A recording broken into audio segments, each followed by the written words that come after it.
Matapos ang masusing koordinasyon at patuloy na operasyon ng mga otoridad, nasilbihan ng warrant of arrest ang isang most wanted person sa Salawigan ng Rizal.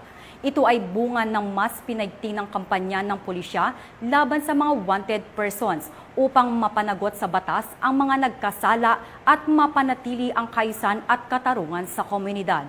Patrolman Mark Lawrence Atencio sa report. Isang provincial level most wanted person sa isinagawang operasyon ng Rodriguez Municipal Police Station sa loob ng BJMP NCR, Cambagong Diwa, Lower Bicutan, Taguig. Kinilala ang akusado na si alias Manjet na kasalukuyan nakakulong sa nasabing piitan. Siya ay inaresto sa bisa ng warrant of arrest para sa kasong robbery na inalabas ng Regional Trial Court Branch 77 sa Mateo Rizal na mayroong nirekomendang piyansa. Ang Rizal Police Provincial Office ay hindi titigil sa pagsasagawa ng operasyon laban sa mga taong mayroong pagkakasala sa batas upang mapanatili ang kaayusan at ligtas na komunidad. Mula dito sa Calabarzon, ako ang inyong Police News Network Correspondent, Patrolman Mark Lawrence Atencio. Alagad ng batas, tagataguyod ng Balitang Pulis.